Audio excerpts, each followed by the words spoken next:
Have you ever noticed something strange? Every month, millions of people wake up before the sun rises, fight through traffic, spend their best hours working, and then celebrate when a number appears in their bank account.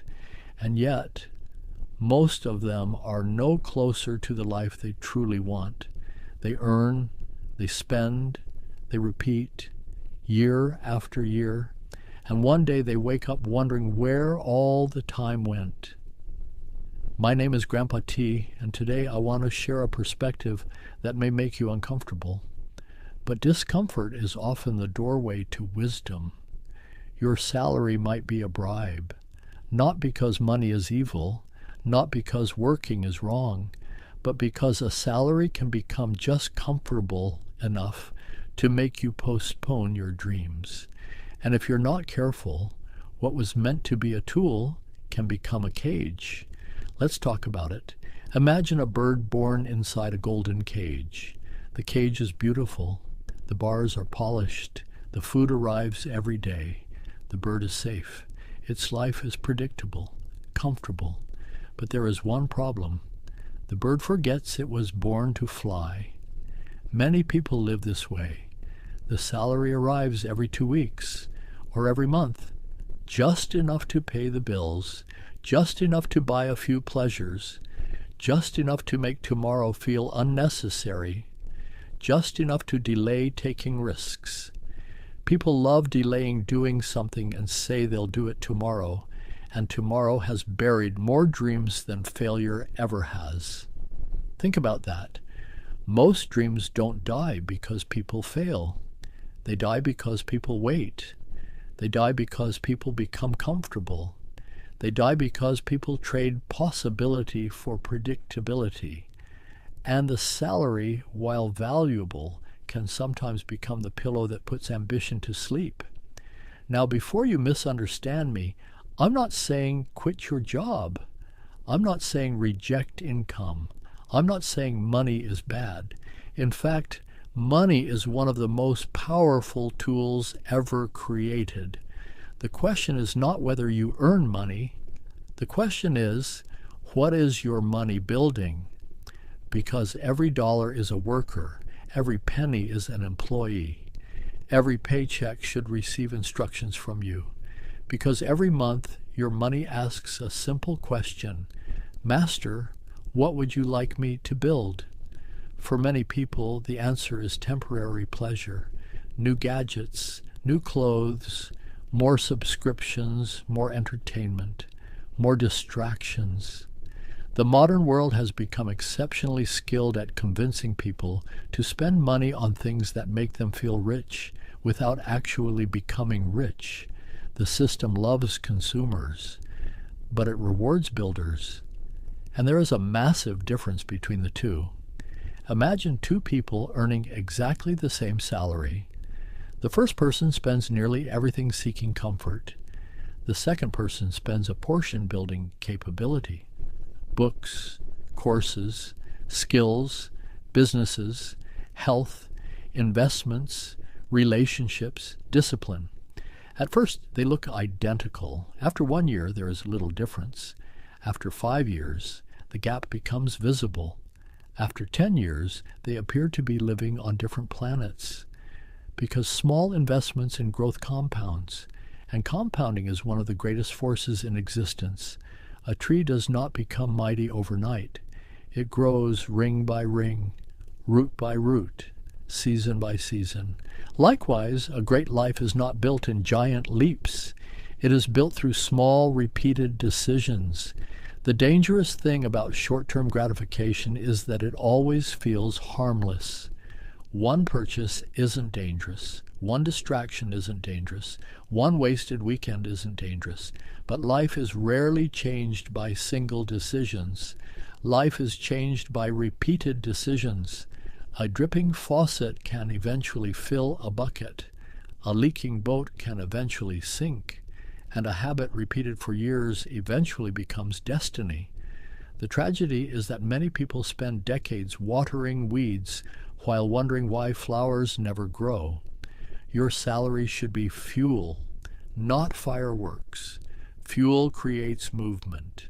Fireworks create moments. One builds a future. The other creates a memory. And while memories matter, the future matters too. If every paycheck immediately disappears into consumption, then you're using fuel to create fireworks. Beautiful, exciting, temporary. Then it's gone. But imagine if a portion of every paycheck became a seed planted into your future. What would happen after 10 years? 20 years? 30 years? The forest of your life would begin to grow. Now let me tell you something important. Growth is not only financial. The richest person in the room is not always the wealthiest. Some people have money but no peace. Some have status but no health. Some have possessions but no purpose. That is why true growth must be holistic, financially, physically, mentally, spiritually, socially. You are not a machine designed only to produce income. You are a garden, and every part of that garden requires attention. Your body is the soil. Your mind is the roots. Your spirit is the sunlight.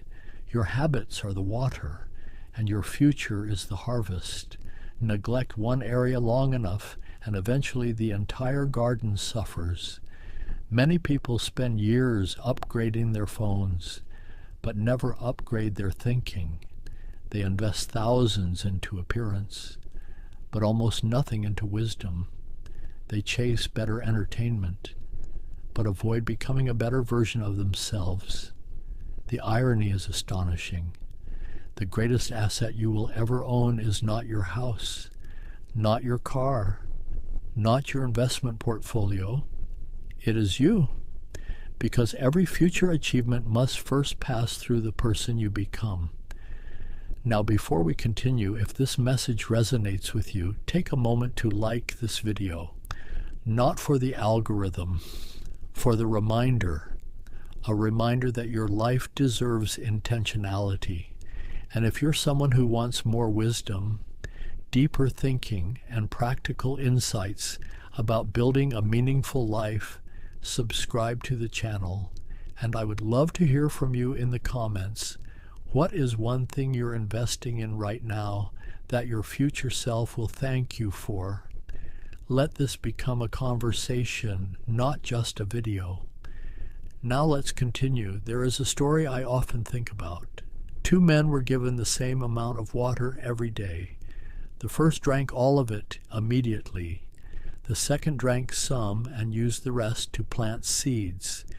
Years later, the first still depended entirely on his daily water. The second owned an orchard.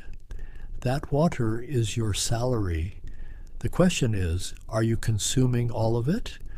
Or are you planting orchards? Because eventually the orchard begins producing fruit on its own. And that changes everything.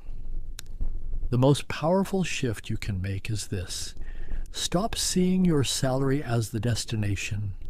See it as a bridge from where you are to where you want to be, a bridge toward financial freedom, a bridge toward stronger health, a bridge toward greater knowledge, a bridge toward deeper purpose, a bridge toward your dreams.